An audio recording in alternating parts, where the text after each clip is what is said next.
Maple Street was the kind of neighborhood where everyone knew everyone's name, where kids rode their bikes until the streetlights came on, where neighbors borrowed sugar and returned it with fresh-baked cookies, where block parties happened every 4th of July without fail. It was safe, predictable, perfect.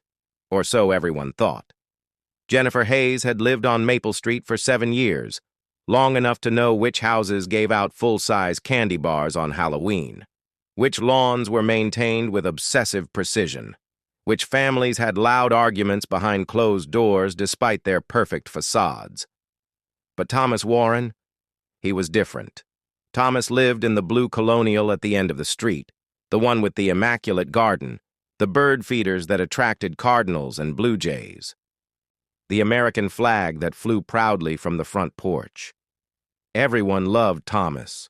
He was the first to shovel elderly Mrs. Peterson's driveway after a snowstorm.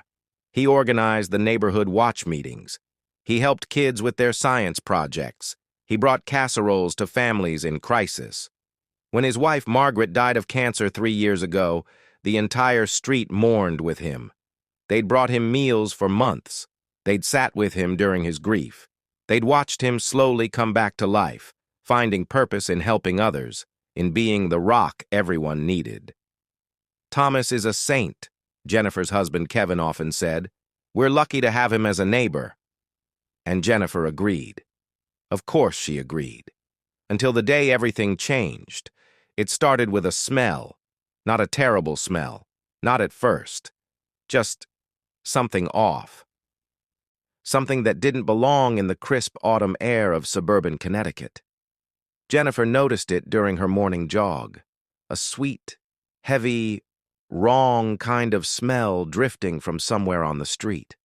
She'd mentioned it to Kevin over breakfast.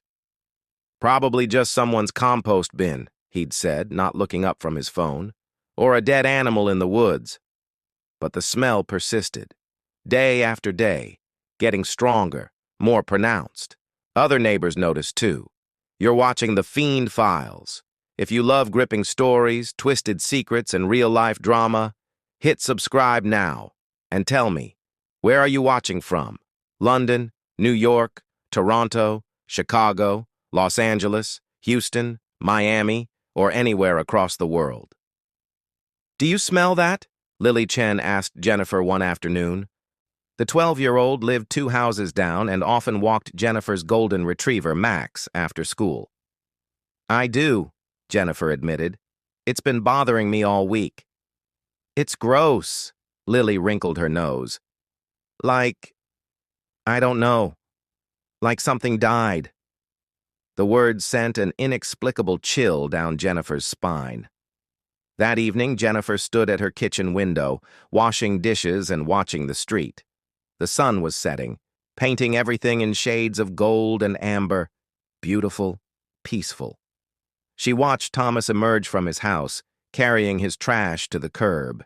He moved slowly, carefully, looking over his shoulder like he was checking to see if anyone was watching. Odd. Thomas never acted suspicious. He was always open, friendly, waving to everyone who passed by. But tonight, he seemed different, nervous, hurried. He placed the trash bags at the curb, 3 large black bags, unusually heavy from the way he struggled with them. Then he quickly returned to his house, closing the door behind him with a decisive click. Jennifer told herself she was being ridiculous, reading into nothing. Thomas was a good man, a trusted neighbor, the person everyone turned to in times of need.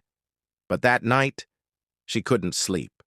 She kept thinking about the smell, about Thomas's strange behavior, about the way he'd looked over his shoulder, like he had something to hide. The next morning, garbage day, Jennifer watched from her bedroom window as the truck made its way down Maple Street. The workers moved efficiently, truck by truck, house by house, until they reached Thomas's colonial. One of the workers grabbed the first black bag. It split open. And the smell that had been bothering Jennifer all week, intensified into something overwhelming, something that made the garbage worker stumble backward, covering his nose. something that made him pull out his phone and make a call. Jennifer's heart began to race.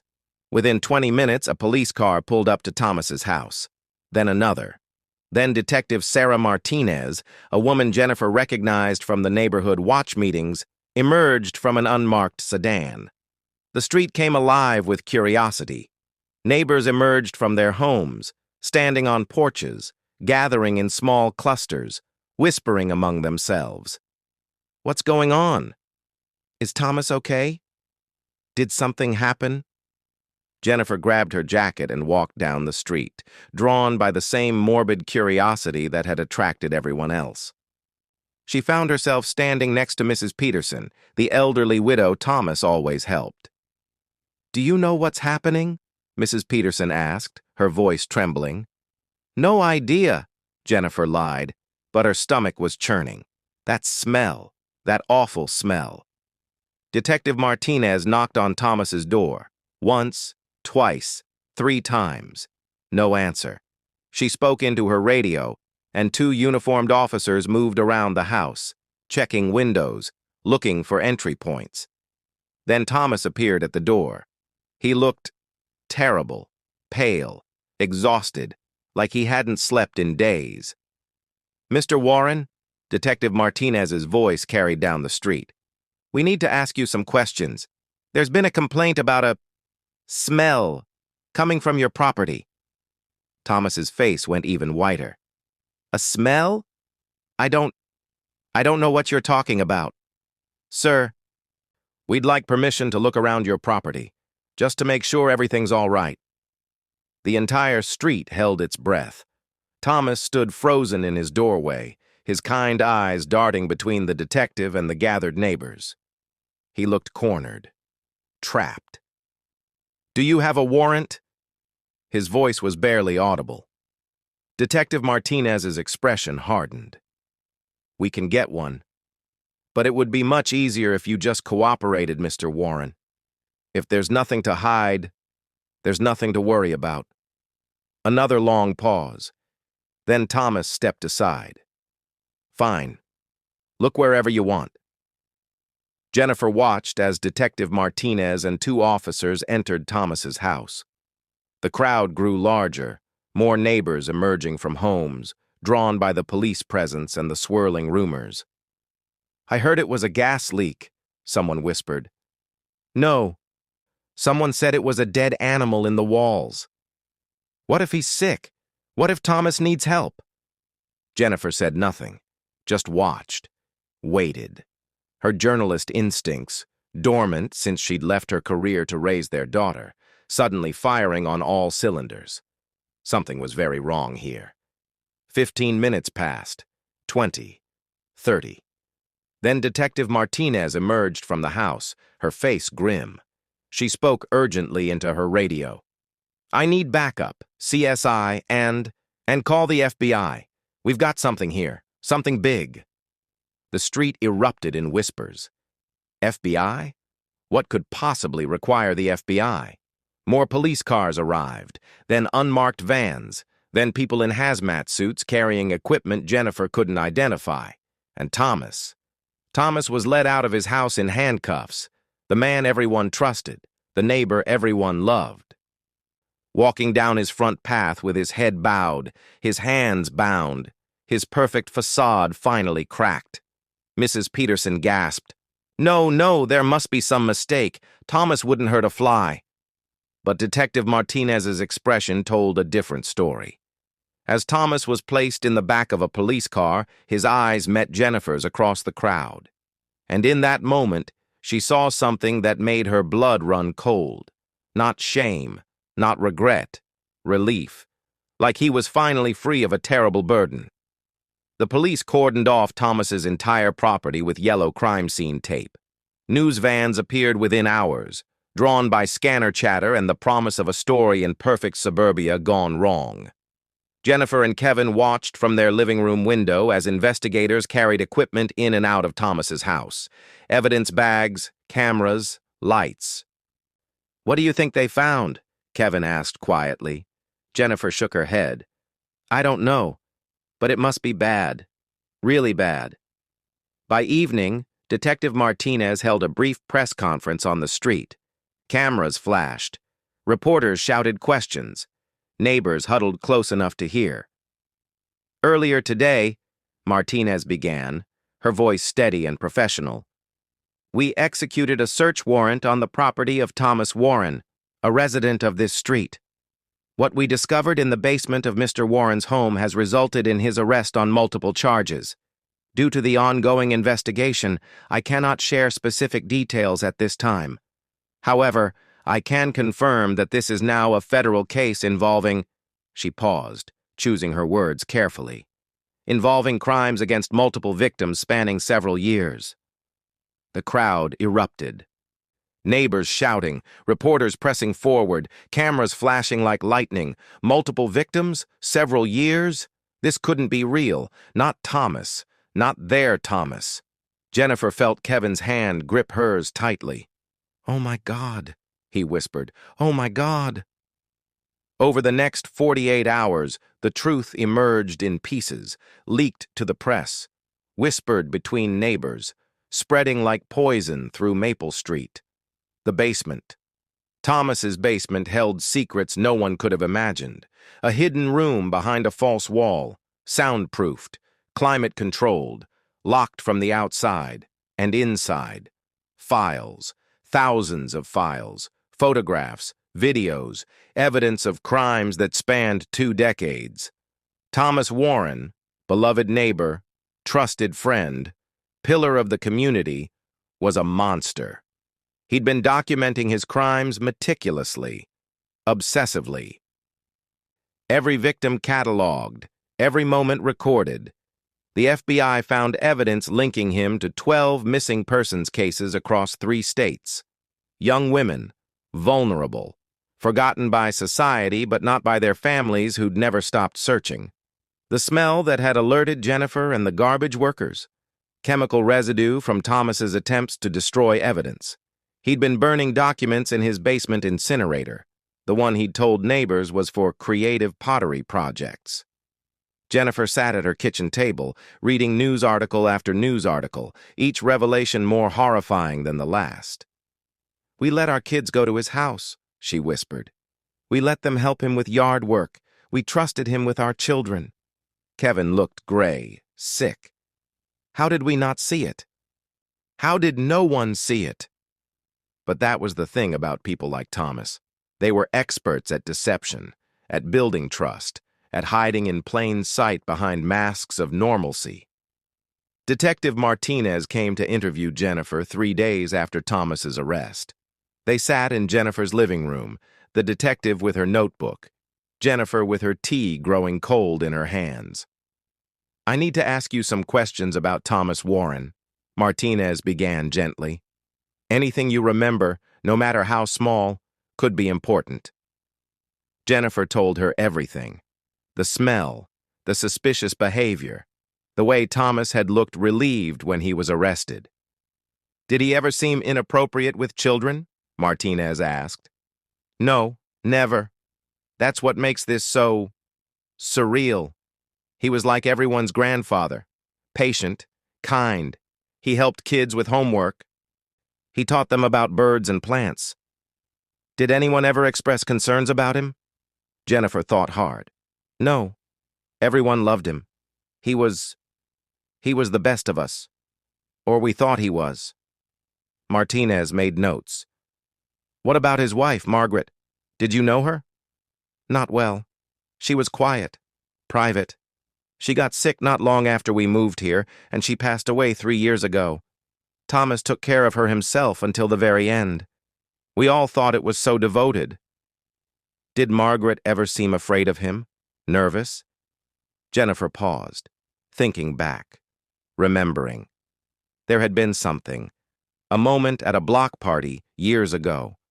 Margaret had been laughing at something someone said, and Thomas had touched her arm. Just a light touch. But Margaret's face had changed, gone blank, empty. At the time, Jennifer had dismissed it. Thought maybe Margaret was just tired from her illness. But now— "I don't know," Jennifer said slowly. "Maybe?" There was this one time, but I can't be sure. I barely knew her. Martinez nodded. We're interviewing everyone on the street, building a timeline, trying to understand how he got away with this for so long. How did he? Jennifer asked. How did someone do something so terrible right under our noses? Because he was good at it, Martinez said simply. Because he understood that the best place to hide is in plain sight. He built a reputation as a helper, a good neighbor, a trustworthy person. And that reputation was his camouflage. She closed her notebook and met Jennifer's eyes. He wasn't a monster who looked like a monster, Mrs. Hayes. He was a monster who looked like a saint. And that's the most dangerous kind. Maple Street was never the same. The news trucks eventually left, but the trauma remained.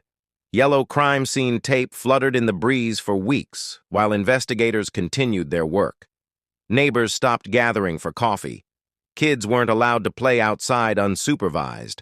The community that had once been so close, so trusting, fractured into isolated households filled with suspicion and fear. For sale signs began appearing on lawns. Mrs. Peterson was the first to leave. I can't stay here, she told Jennifer while packing boxes. Her hands shook as she wrapped dishes in newspaper. I invited that man into my home. I let him fix my plumbing. I let him sit in my kitchen and drink my coffee. And the whole time, she couldn't finish the sentence. Jennifer helped her pack in silence, fighting her own demons. The trial was scheduled for the following year, but the media coverage was relentless. Every day brought new revelations, new victims identified, new evidence presented. Thomas's defense attorney argued that his client was mentally ill, that he deserved treatment, not punishment. But the evidence was overwhelming, irrefutable, damning. 12 victims, 12 families who finally had answers after years of agonizing uncertainty. Jennifer followed every development obsessively. She couldn't explain why, couldn't articulate the need to understand how she'd been so completely fooled. She started researching, reading about serial offenders, about predatory behavior, about how monsters hide in communities. One night, she found herself standing outside Thomas's house, now empty, seized by the government as evidence. The garden he'd tended so carefully was overgrown with weeds. The bird feeders hung empty, swinging in the wind. The American flag was gone. You okay? Jennifer turned to find Lily Chen standing behind her. The 12-year-old looked older now, harder, like she'd aged years in months. I used to go in there, Lily said quietly, staring at the house. He showed me his telescope. We looked at stars. He gave me lemonade and cookies. Lily. I keep thinking, what if I'd been the right type? What if I'd fit whatever he was looking for? Would I have ended up in that basement too? Jennifer pulled the girl into a fierce hug. You're safe. He can't hurt anyone anymore. But he could have. We were all so stupid. We trusted him because he was nice. Because he smiled and helped people and seemed normal. We weren't stupid, Jennifer said firmly. We were human. We wanted to believe in goodness. That's not a weakness, Lily. That's what makes us different from him. Kevin found Jennifer that night sitting in their daughter Emma's room, watching her sleep. Hey, he said softly, sitting beside her on the floor. You've been doing this every night. I know. Emma's safe. We were lucky. She was never his type. Wrong age. Wrong everything. But other children weren't lucky, Jennifer whispered. Other families lost daughters, and we were neighbors with the man who took them. We smiled at him. We waved. We let him into our lives. We didn't know. But shouldn't we have? Jennifer's voice broke. Shouldn't I have seen something? I'm a journalist, Kevin. I'm trained to see patterns, to ask questions, to investigate. And I saw nothing. Kevin took her hand. Because there was nothing to see. He spent decades perfecting his disguise. This isn't on you. It's not on any of us. But Jennifer couldn't shake the guilt, the feeling that she'd failed somehow, that her complacency, everyone's complacency, had enabled evil to flourish. 6 months after Thomas's arrest, Detective Martinez invited Jennifer to the police station. "I wanted to update you personally," Martinez said, gesturing for Jennifer to sit. "The trial date has been set, and Thomas has decided to plead guilty to all charges." Jennifer felt something loosen in her chest. Relief? Vindication? She wasn't sure. "Why?" she asked. "His lawyer says he wants to finally tell the truth. Personally, I think he just wants one last moment of control, one last chance to be the center of attention." Martinez opened a folder on her desk. "But there's something else. Something I wanted you to know. You were right." "About what?" "Your instincts. That smell.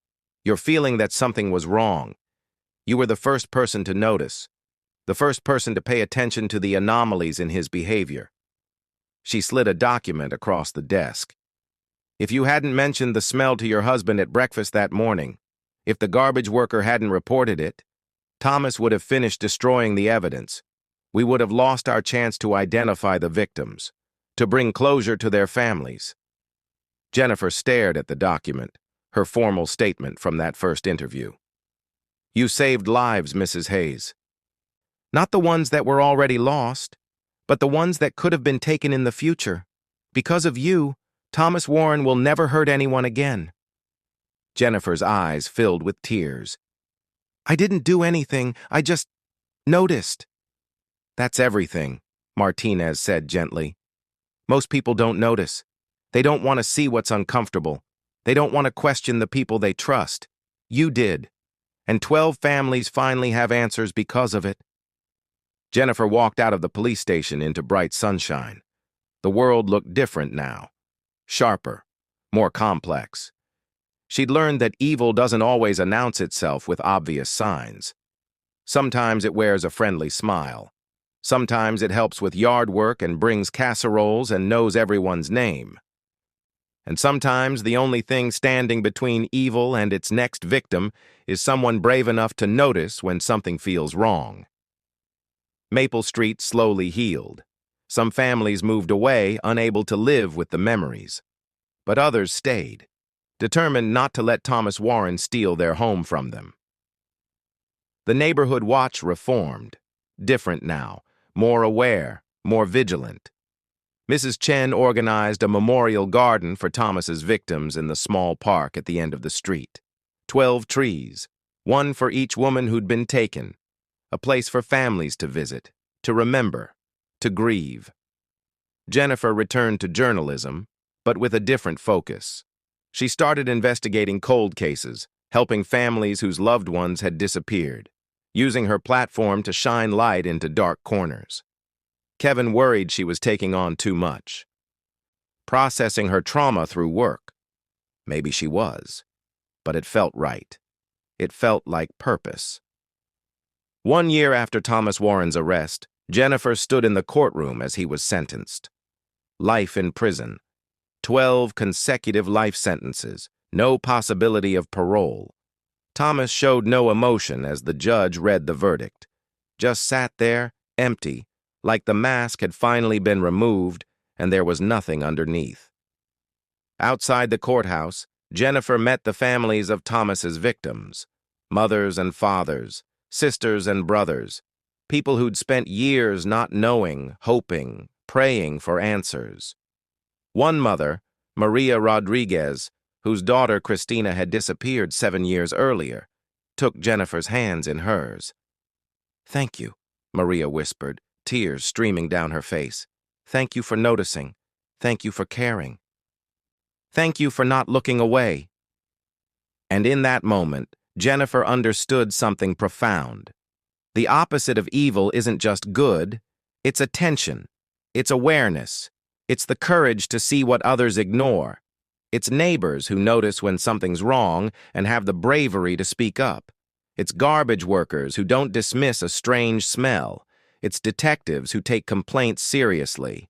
It's communities that refuse to let trust become blindness. Jennifer drove back to Maple Street that evening as the sun was setting. The same golden light that had made everything look so perfect, so safe, so normal on the day her world had changed. The blue colonial at the end of the street stood empty, waiting to be demolished. The town council had voted to tear it down, to build a community center in its place, something beautiful rising from something terrible. As Jennifer pulled into her driveway, she saw her neighbors outside, the Chens, the Patels, the Johnsons, all gathered for an impromptu block party, their first since Thomas's arrest. Emma ran up to her, face bright with joy. "Mom, we're having a cookout! Come on!" Jennifer looked at these people, her neighbors, her community, and saw them differently now. Not naive, not foolish, just human, trying to build something good in an uncertain world, choosing connection despite the risk, choosing trust despite the possibility of betrayal, choosing to live fully despite knowing that monsters sometimes hide in plain sight. Because the alternative, living in fear, trusting no one, building walls instead of relationships, that was its own kind of death. Thomas Warren had taken 12 lives, but he wouldn't take theirs. They wouldn't let him. Jennifer joined her neighbors, accepted a plate of food, let Emma pull her into a conversation about something silly and wonderful and completely normal. And for the first time in a year, she felt something like peace. The street would never be the same. The innocence was gone, replaced by hard-won wisdom. But they were still here, still standing, still building community despite everything, because that's what survivors do. They notice, they speak up, they refuse to look away, and they keep living, even, especially, when evil tries to convince them otherwise. Thank you for watching The Fiend Files. Don't forget to subscribe, turn on your notifications, and drop your location in the comments. London, New York, Toronto, Chicago, Los Angeles, Miami, wherever you are in the world, I appreciate you.